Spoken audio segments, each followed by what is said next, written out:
Rika-chan's house was a disaster prevention storehouse used by the town council. If you went past it a little further through the shrine grounds, you'd apparently reach the back of the assembly hall. Brooke was heading there, walking quickly, the gravel under her feet crunching as she went. Did she want to get there as soon as possible, or did she want to run away? I couldn't tell. And then I heard the vigorous sound of wings flapping. I turned around and saw a crow. I hadn't seen many crows since come to enemy's hour. I think I know where this is going. I saw them a lot in my old town, though.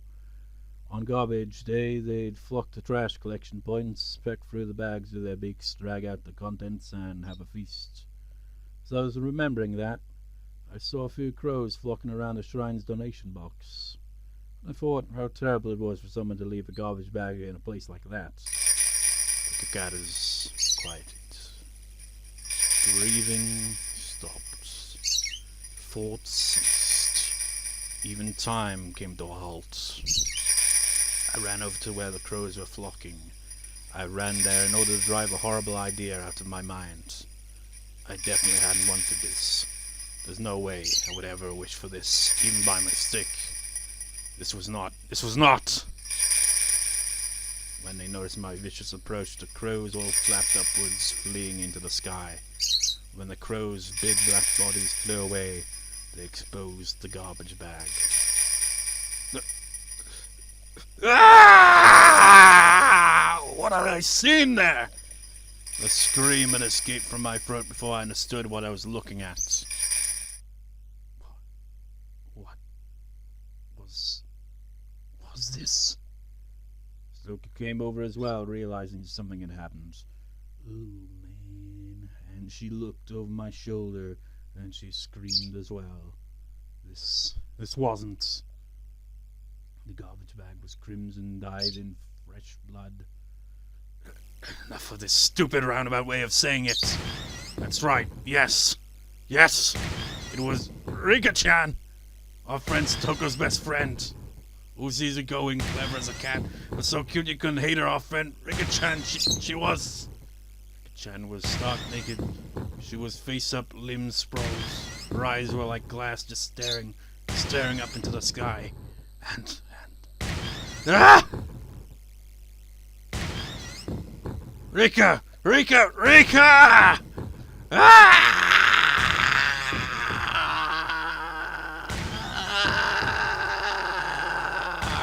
Satoko broke down crying on the spot. Sorry, I can't do these scenes very well, voice acting wise, but holy shit. And yet she still couldn't approach her friend's remains. I was voice acting as Keiichi in the hammy way, but we're supposed to be stuck. But anyways, this scene is just like, goddamn. The crows had gotten through the garbage bag and dragged out an apple peel and spread it all over. No, crows, they couldn't do this. On the spot, I started vomiting. The sour taste became a bitter one as I threw up over and over again. Rika-chan,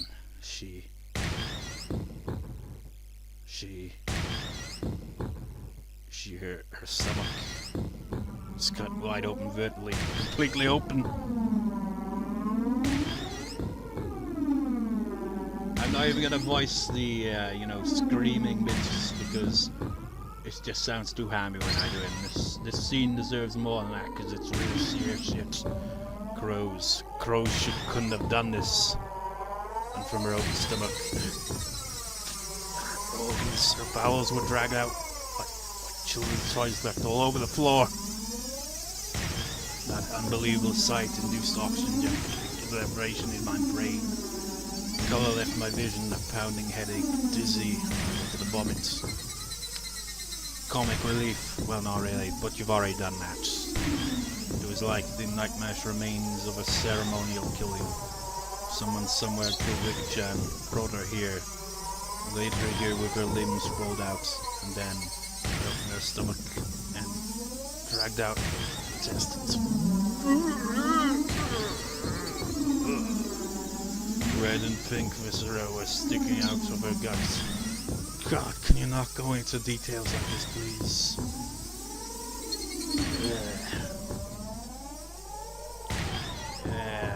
Their intestines were scattered in every direction like it had been flood. The entire ground was covered in an ocean of red and black. The other crows had hopped around inside that ocean. They walked through the sea of blood, leaving blood footprints, and those footprints. There were several stored underneath her body. Sinister prints made it seem even more like a bizarre ritual killing. Man, it's fucked up. Fucked up. But it feels more fucked up having to read it out loud. It's like, oh.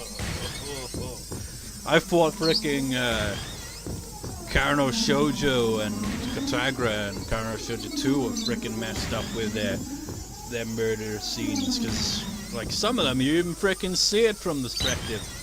But really, I mean, they even had sound effects, man. But this just feels somehow more messed up than that. Then again, I haven't really gone through either of those novels in quite a while. Still, I haven't got the true ending, all the endings and all that for Karno Shoujo 2. It's just like, I don't know. It just feels like, compared to the first Karno Shoujo, it kind of feels a bit lacking. Or rather, it just kind of like, it's just a background. I mean, it's based on the same village as this novel's village is based on, but it's like takes place in a winter kind of state, so it's all cold and dreary, so it kind of makes me sleepy when I freaking read it, because the soundtrack is also kind of like all very ambient and just makes you sleepy, so it's hard to read, aside from the fact that it's got, you know, messed up murder shit going on in it, which also makes it a bit hard to read, but whatever. This scene is fucked, man. It's fucked up. I may have wished for Takna-san and Coach and Oishi to die, but I didn't remember ever wishing for Rika-chan's death. It wasn't me. It wasn't me. I stumbled backwards and stepped on a newspaper. A newspaper in a place like this? Oh, good God. A newspaper... what is covering my hatchet.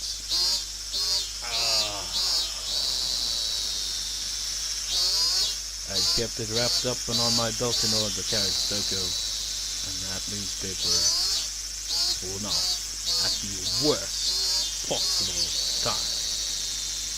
Sheesh, don't scare me like that. Don't scare me like that, Keiichi. You don't fucking realize how bad this is gonna look. I bent down to pick it up, and then Satoko looked at me with such disbelief as I'd never seen, and she was looking straight at me, at the hatchet on my belt.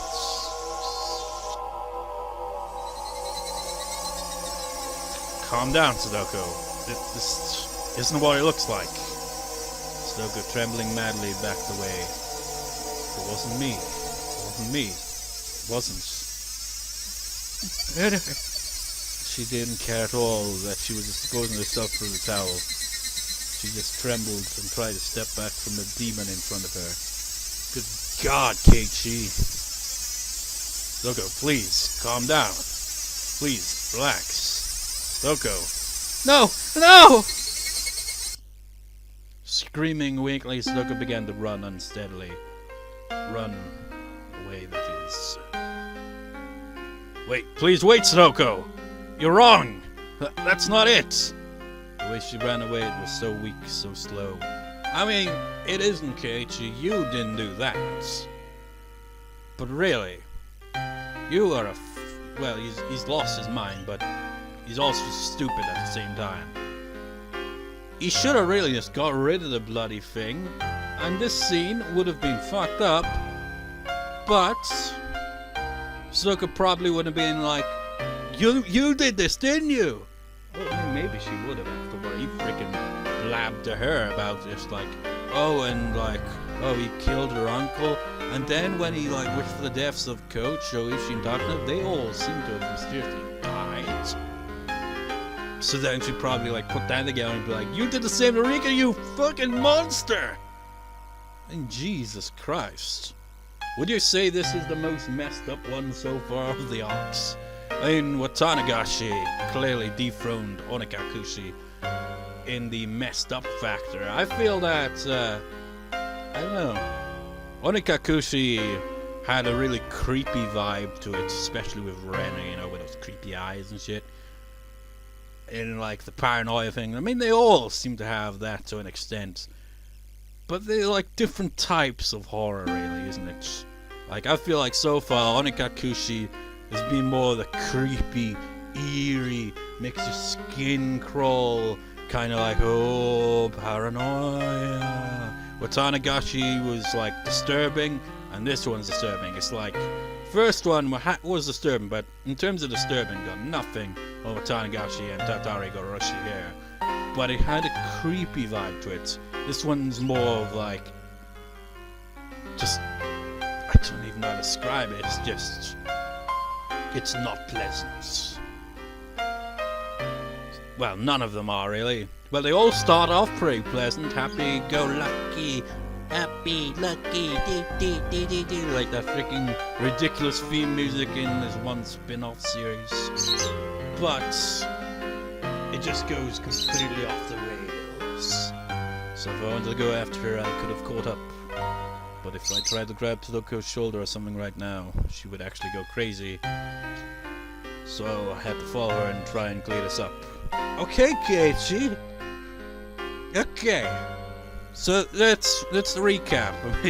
Well, this obviously isn't going to be like on to the freaking part I'll be uploading today on the 1st, as I'm still recording, because it's been over an hour-long recording, and I've already got the recap thing already. Like, that's already 20-odd minutes. So adding on to that, with an hour, no chance. So it's always going to be split into 2-3 parts, something like that, in total. But let's recap again anyway, but not like fully wise. Just recap on the spot here. This is how things panned out here, right?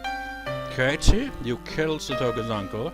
Then you thought, wait, why is everyone acting like you were at the festival when you weren't? Could it have been that you didn't actually do that? And then inconsistencies started to pop up, and you were like, is he really dead? And then you had to confirm. So then you went over to check the grave and found nothing. And then after that, you were like, he's gotta still be alive, because Satoko's clearly given an indication that he's still around. So you went to her house, found nothing, but then you found her boiling in the bath since the previous night. You saved her, wrapped her in a towel, went to the clinic, found out Irie, aka Coach, is dead. You also found out that Oishi is missing. And then you kind of spilled your beans all over the place by telling Satoko that, well, pretty much all of that, essentially. It's like, oh, he didn't go full in straight away. He was like, oh, Irie, Oishi, and Takano, wait, in this order, Irie, Takano, and Oishi, pointed out that he wished them dead, and somehow they end up dead. I mean, like, that's kind of like a bit like, whoa, and Satoko was kind of like looking at him a bit weird for that, understandably so. But she was a little bit understanding, still could have recovered from it. But then he brought up her uncle. And just bringing up her uncle, let alone the fact that he killed her uncle, is going to drive her over the edge a bit. And then, just to make things more messed up, he's still carrying the hatchet that he was going to kill her uncle again if he was still alive. And he brought it all the way here, and just so happens Rika was pretty much ritualistically killed, it seems, stumbled upon the body, horrifying sight, and he just happened to drop the bloody thing on the floor, making it look like it's a killer. And now she is slowly running away while he is slowly pursuing her like a freaking slasher villain. Keiichi, do you not realize how bad this looks for you in Satoko's eyes?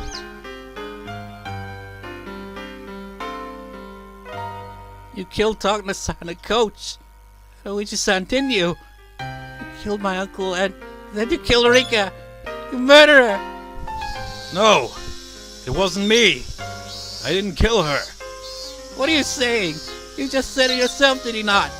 You wanted them to die. And they never died, didn't they? Well, no. Just wishing that they were dead. That couldn't. You didn't even remember what you said, do you?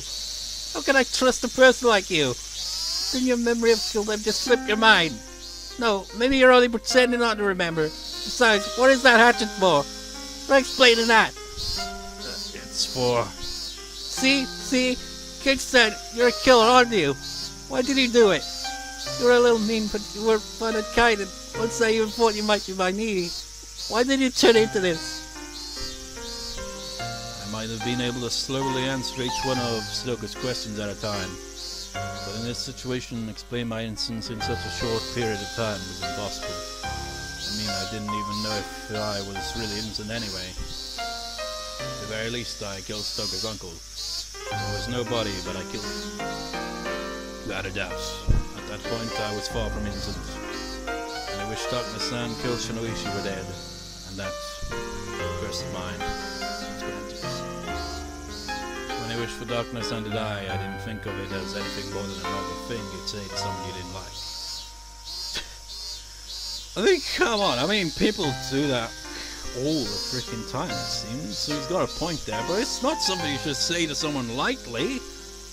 But then she actually did die, and I realized that if I wanted people to die, they would. And he didn't actually say it to her, but it's still, you get the idea. And hoping it would happen again, I cursed Coach Shinoichi to the same fate. So even ignoring Takuno-san's death, Coach's and Oishi's were completely premeditated crimes. Well, I killed it just like Satoko said. Was I unable to distinguish between illusion and reality, and turned into a demon without remembering it, becoming a killer carried out to oyashiro-sama's curse?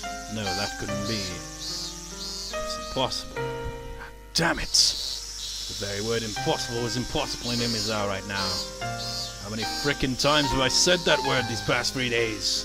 Satoko had started crying again and was walking unsteadily. At first it felt like she was still running, but now it was like she was walking away, crying from someone bullying her. No, I'd say it's more like being stalked by a slasher.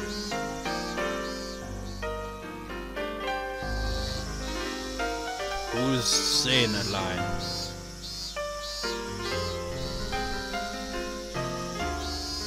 Her. Why? Why did things turn out this way? Why? Why? If there was an answer to that, then I wanted to know it too. Why? Why had it turned out like this? The meeting went away. I was lonely for a long time. But then Keiichi sent friends into our school and everyone was happy again. It was fun again. Every day was beautiful. Yeah, she was right. Those days were bright and beautiful. And yet, after that, Satoko and I shouted the exact same thing. How did it turn out like this? Can't really do two voices at the same time, now can I? I was trying to freaking mix two and it failed. Serious now, the Kikadas were sneering at the spectacle of our strange game of tag. Ah, shut up. Eventually I heard the murmuring of a scream.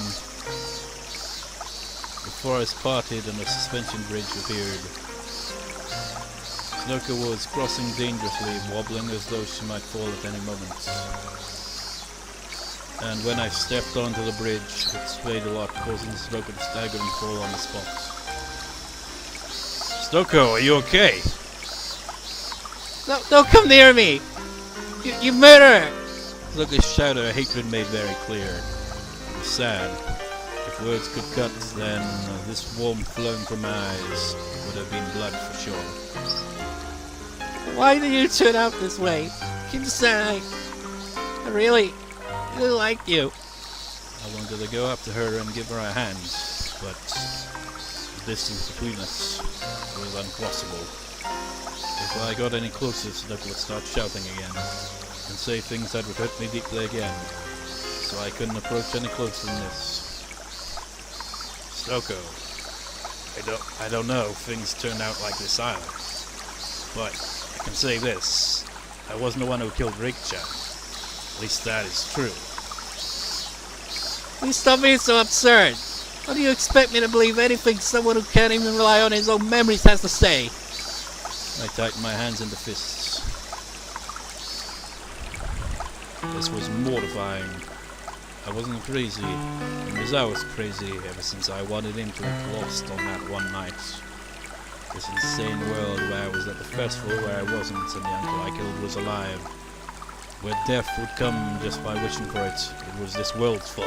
And the Honormen started acting strangely, like they were possessed by something too, when Coach wouldn't believe anything I had to say. And even Satoko, who I should have protected, was yelling at me like this. Was the price for killing a man supposed to be this high? Was I really going to be forced to stay in such a bitter world? I did the right thing. At least I wanted to. So then, why? I hated it. Every time I asked why, the days Satoko and I enjoyed in peace went so wrong. Satoko, please believe me. I'm not a murderer. And what is that hatchet for? Can you give a convincing explanation for that? Is this hatchet scaring you? Okay, I'll throw it away. That's what you want, right? Satoko didn't nod, but she seemed to be in agreement with that preposition. Proposition, whatever. I clumsily took the hatchet out of my belt and dropped it over the side of the bridge into the stream below. There, it's gone. Now you'll listen to me, right? You think I let my guard down just because you got rid of your weapon? You said you're strong. It would be easy for you to strangle you with bare hands. Like hell I would ever want to kill Satoko. Idiots. Come on, Keiichi, you don't think you yourself are an idiot? What should I do? Should I put my hands on my head? Yes, why don't you? Just put your hands on your head and face the other way. It was a cunning plan, much like the one she used during club activities. Putting my hands on my head and turning away would mean I couldn't attack Satoko very easily. I immediately acquiesced to her request since it would make her feel better. Is this alright? Please listen to what I have to say. Satoko stood up, then carefully approached me from behind. And then she actually came right up behind me. She was so close and yet I was so sad that I wasn't allowed to turn around. I sort of think I understand that it is your fault, Keiichi-san. Huh? I think probably just have been possessed by something evil. Till before I thought Keiichi-san was a killer, but now I know. Looking at your eyes. I could hear that Satoko was still crying, but her voice was gently just the same. Gentle, I mean. Keiichi-san could never kill anyone. Something simply possessed his body and made him do evil things. Is she speaking literally right now? Or was she trying to admonish me? I couldn't tell. Come to think of it, maybe they were possessed just like Keiichi-san. At the time I was only thinking I would be killed, so I didn't think about it. Now I understand. It was the work of something evil that possessed you. Satoko? What are you? It was less like she was talking to me, and more like she was talking to herself, like she was confessing at my back. I understand, you know. It isn't like I haven't experienced it myself. Satoko's voice started to become mixed with sobs. Her pained voice tore at my heart, but I didn't know what Satoko was talking about. I climbed to the top of the ritual storehouse once. It was a few years ago.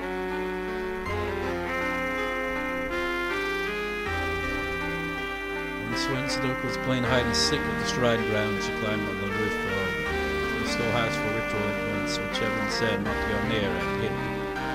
Then Satoko saw that she could get in through the window meant for ventilation.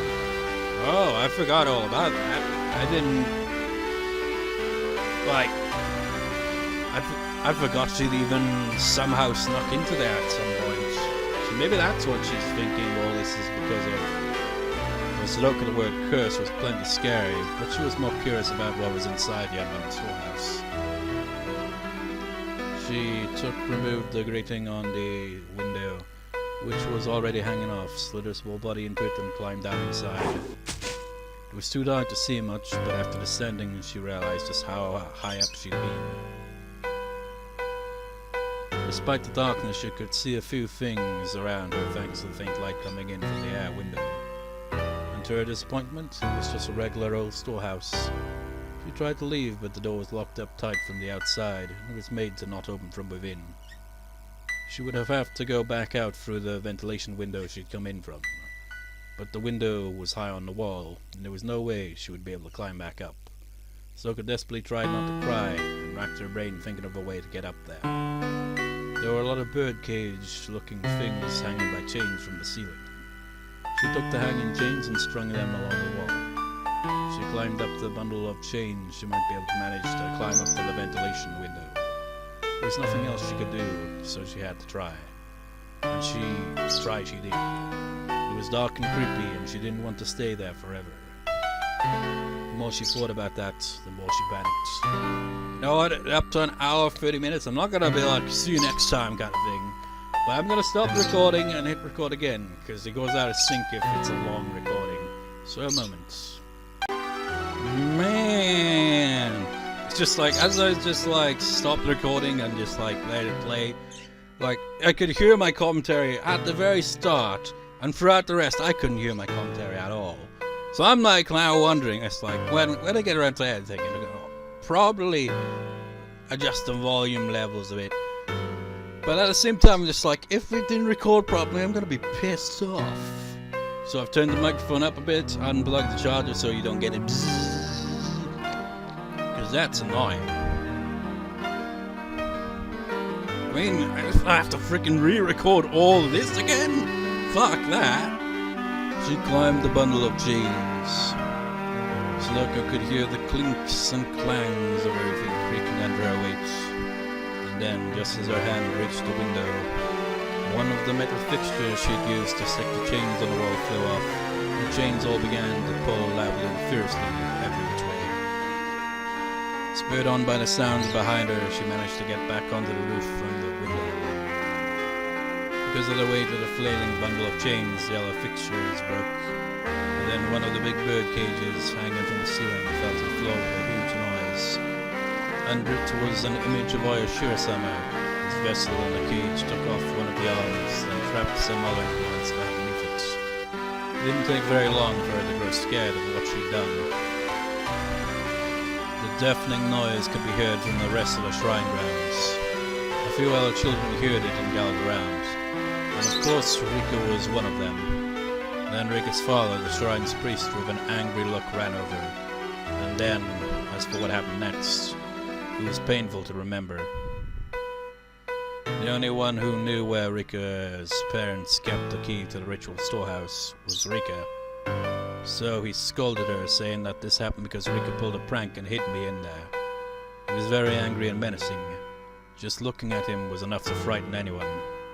He exposed Rika's back to a strangely sharp ritual cane or something, and struck her with it several times. Ow.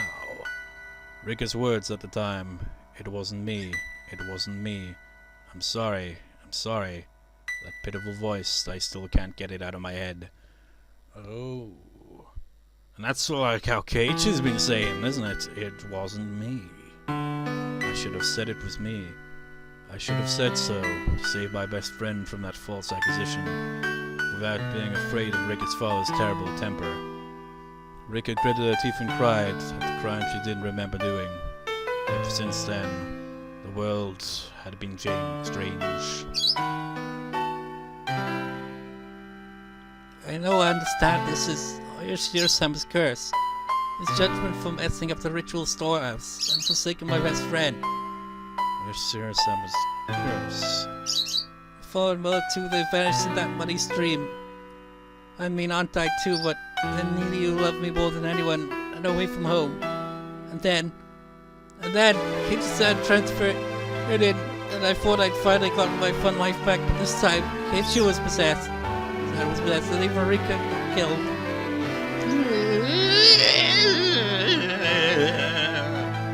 So why I shouldn't voice act those parts, because I just don't know how to voice act those type of things. You know, like pulling a full sob. I mean, I'm doing a kind of weird voice, but the kind of is like, it just sound a bit too silly coming from me. Voice acting, there's something I heard once.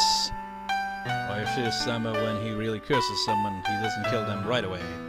He goes in order of your closest friends, and after killing them all, he kills that person last. So Keiichi-san, the curse got you too. Oh, she's still speaking. I'm sure that Rena-san and Mion-san will be cursed next. And then they'll be killed. No, no more. No. Calm down, Satoko. There's no curse. Nobody's trying to torment you. When I turned around, I was thrust away with amazing force. Given my hands were awkwardly placed on my head, I couldn't take the fall and lost my balance. And I'd been pushed not into the bridge, but to the side. Towards the stream. No, this can't be happening. Ah! It's one last miracle I was allowed to grab a cord hanging from the bridge. Far below me was the stream. We were pretty high up, and below were rocks of all sizes. If I fell, it clearly wouldn't be brave. The entire bridge was tilting under my body weight. My frail little grip probably wouldn't last another minute before my fingers had to let go. Satoko! Satoko! I didn't understand myself what I meant by shouting her name then. Was I asking her to save me? Or was I asking her why she did this? Finally everything came back into focus and I saw Satoko. And I was surprised at what an odd expression she had. It was the first time I'd seen it. It was an expression of righteous anger meant only for those who needed to die. Die, you murderer! Give him back! Give him back my Nini! Give him back Rika and Mommy and Keiichi-san! Ah! Ah! She screamed as she just raged to and fro. She didn't have to do that. I was going to fall anyway. Who's saying that? I won't lose to like you. I won't lose to some stupid curse. I'll never ever lose to you. You took everyone. I will never lose to you. Not ever. Satoko, please, just let me say one thing. I don't know what my face looked like at the time, but it seemed like it was enough to quell Satoko's agitation. I know that what I did isn't exactly praiseworthy. No, in fact, maybe I should never have done it at all. But I did it because I wanted you to be happy. Please, just believe that. You, at the very end, you still pretend to be Keiichi-san.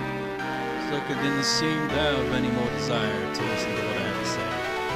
And for what to happen at the very end like this was tragic. I didn't do any of it so you would praise me. If it had made you happy, that was all that mattered. You were nothing. Without your smile, we were nothing. So, after I disappear, please smile. You can get on with your new life by my dying, and please, just smile. Can't you at least promise me that? Stop speaking. Don't use Keiichi-san's mouth like that. Fall down. Die. Shit. And those were the last words Satoko ever said to me.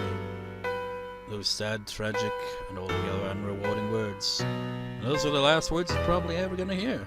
What on earth was I? My desire to make Satoko happy ended up like this. Where did I first go wrong? And what was the mistake I made? When did I make it? Was I the crazy one, or was it Hinibizawa? Even after all of this, I thought I wasn't crazy at all. It was this eerie world that was crazy. This world I'd accidentally wandered into that one night. Because that fun world where I never doubted all the crazy times we had as a club would go on forever. It couldn't possibly transformed into such an abnormal world. That fun world wouldn't have ever ended with this, where Satoko pushed me to my death. In the end, I was going to be swallowed up by this crazy world, in a mind-bogglingly slow way, and disappear. No, I'd probably already disappeared. Yes, probably. On the night of Tatarigoroshi, I'm sure that in the world I really belonged to, I'd vanished that night and everyone was worried. It was laughable. It was laughable, I mean, and I had taken this long to figure out I wasn't around anymore. Oyashiro-sama curse on the 5th year, and Satoko's uncle dying and me disappearing. In the real world, Satoko had already been freed, and even my friends were all lamenting my disappearance and valiantly trying to get back on their feet. And even though they were down to 4 people, the club would reopen, and they would have a good time without me, waiting for the day when I would come back. I'm sorry, everyone. I couldn't come back home. But this is what I wished for. It was my wish for Satoko's smile and my duty as her nanny. At this point, there will be nobody left to torture you. Because Satoshi and I, it took 2 years, but we succeeded. That annoying toothy smile of yours. We wanted to see it one more time. Took his time to fall, didn't it? Yeah, that was a serious scene, but it always boggles my mind when stuff like that. What? You're still alive? My pain wasn't gentle or merciful. It was a sharp pain, violent, powerful, and ruthless. What little compassion I had receded in the span of a moment. And now I could die. I could say goodbye to this insane world. Farewell, crazed Higurashi. Thanks for giving me the psychic power to kill people whenever I want. If you'll still allow it, I'll wish for one last thing. The death of this very world with this crazed Higurashi, so that nobody would ever again have to find himself lost here again.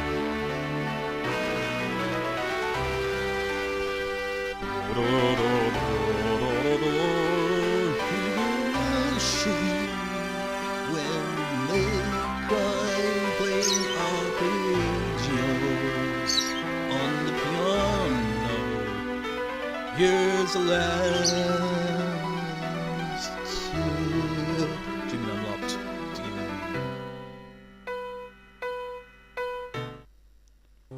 We got some research notes.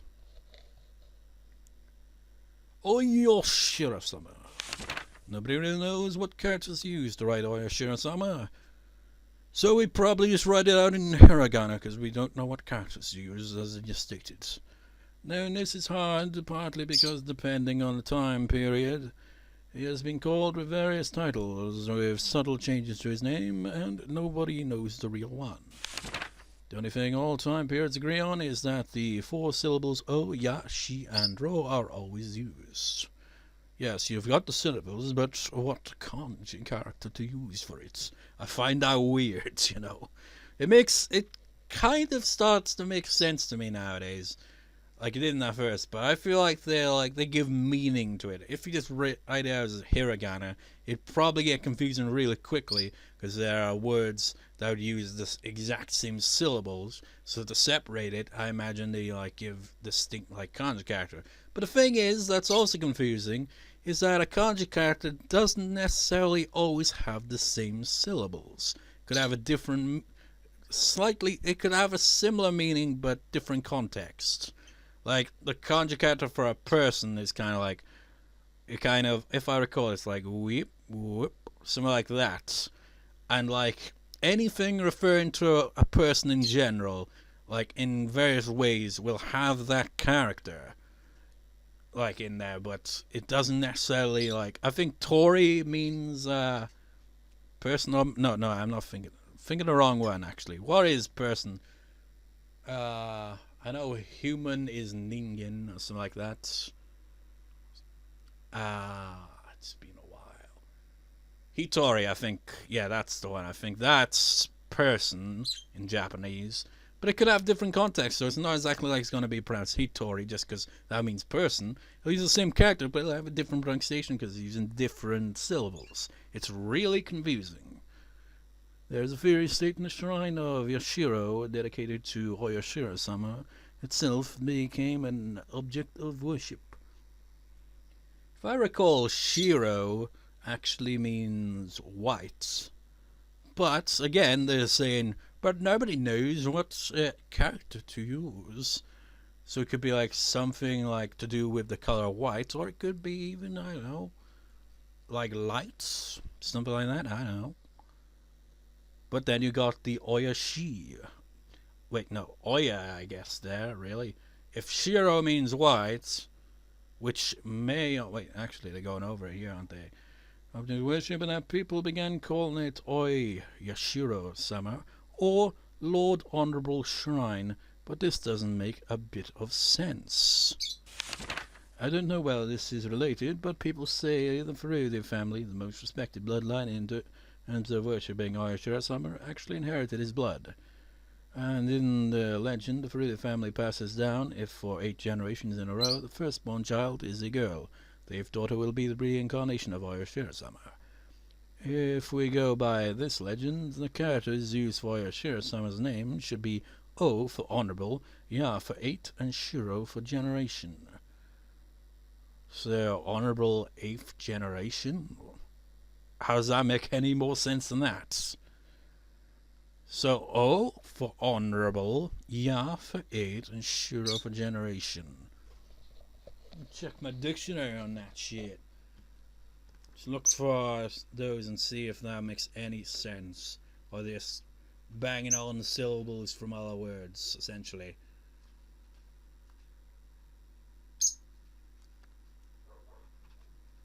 Honorable.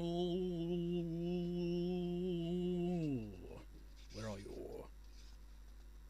It's not in here. We've got honest and honestly, but we don't have. I've only just realized that. Honestly, honest. The H is silent. I've never realized that. It's not like honestly. It's honestly. Why is the H silent? Or is it like I don't know. Maybe it's just like depends. I don't know. So what's that start with?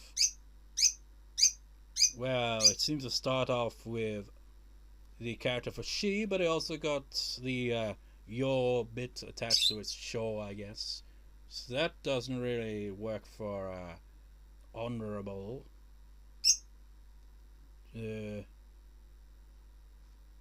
What other ones? We got 8, but I don't know.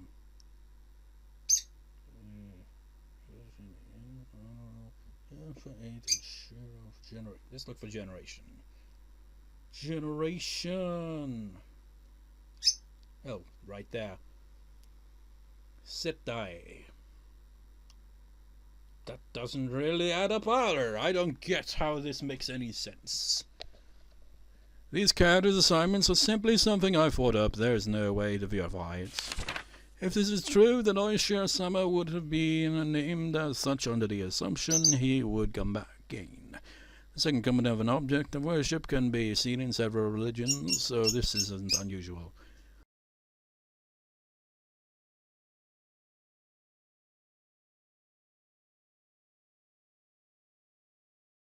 A few of these religions call the second coming of the object of worship a day of judgment, or something along those lines. We must not forget they mean it to be the end of the world. Rika Friday, pampered and loved dearly by the elderly folk in the village. Rumors say she is the 8th generation and oyashiro-sama. I do not know the family tree of the Fridays, but at the very least I can confirm that for the past 2 generations the first child has been a girl. Rika Friday watches over Hinmizawa. If the village were to lose her protection, what would happen? Would peace between man and demon be lost? Would it once again create a hellish landscape where man-eating demons run rampant? A gruesome feast of the demons who suddenly remembered how delicious the weak humans were, who could only cry, scream, and run for their lives. Well, they could, try fighting back. What would they look like? Just imagine it. It's enough to make my heart pound with excitement. Demon and Lux Detective Tatarigoroshi. I'm actually gonna edit a bit there because I think what I said was a spoiler. I'm not gonna say what I said because that would be kind of contradicting it. Or making it pointless, I don't know, whatever.